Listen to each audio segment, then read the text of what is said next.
আসসালামু আলাইকুম guys, welcome back to my new blog. আজকে গাড়ির কাজ করার জন্য আবারও চলে আসলাম। গাড়ির সামনে চাকায় জেল করানো হবে।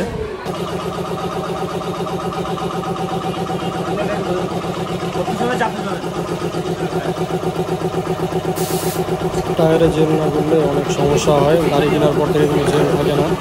এর আগের ভিডিওতে বলছি, তো আবার জেল করাইতে আসলাম। গাড়ির টায়ারে জেল দিতে হবে, কারণ জেল না দিলে হাওয়া বারবার চলে যায়। 2-3 দিন পর পর হাওয়া চলে যাচ্ছে, এটা একটা বিরক্তকর মনে হচ্ছে আমার কাছে।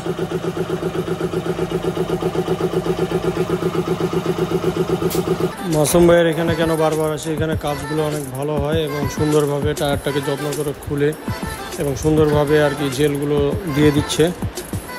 আর প্রতিবারে যে এর আগেও যে জেলটা আমি ইউজ করছিলাম সেটাই আবার আর কি ইউজ করলাম। তো ফলাফল মোটামুটি ভালো, টায়ারে কোনো সমস্যা হয় না। দেখতেই পাচ্ছেন সুন্দরভাবে জেল দেওয়া এখন শেষ, তারপরে ফিটিংয়ের কাজ হবে।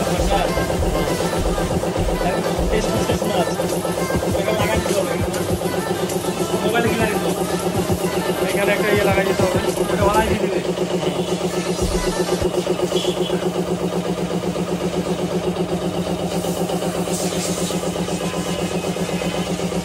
জেল দেওয়ার পরে অবশ্যই ভালো মানের টায়ার কুচিগুলো আর কি দিয়ে দিবেন, নাহলে ব্রেক ঢুকে গেলে আপনার লিকটা সারার কাজে এটা আর কি বেশিরভাগই ব্যবহার করা হয়। তো টায়ার কুচিটা অবশ্যই ভালোভাবে ময়লা টয়লা পরিষ্কার করে অবশ্যই দিবেন।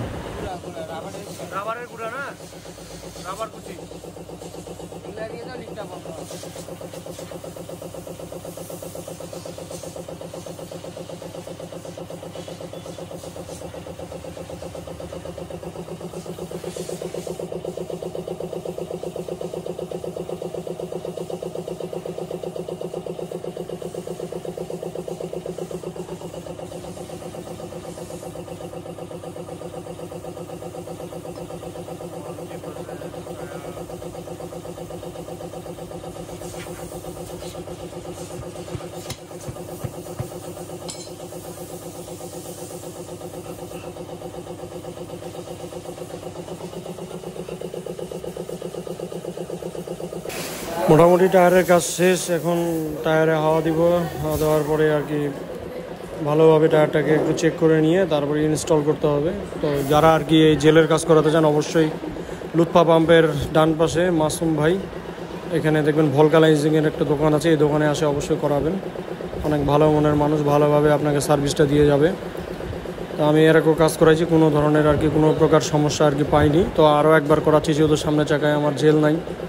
তো জেলটা আর কি ইনস্টল করে নিলাম, ঢাকা ট্যুরের জন্য আমার আর কি অনেক কাজে দিবে। তো আপনারা যারা দূরে ট্যুর দিবেন অবশ্যই গাড়িতে অবশ্যই জেল ইনস্টল করে নেবেন, নাহলে যে কোনো জায়গায় ব্রেক ঢুকে গিয়ে আপনার ট্যুর ব্যাহত হতে পারে।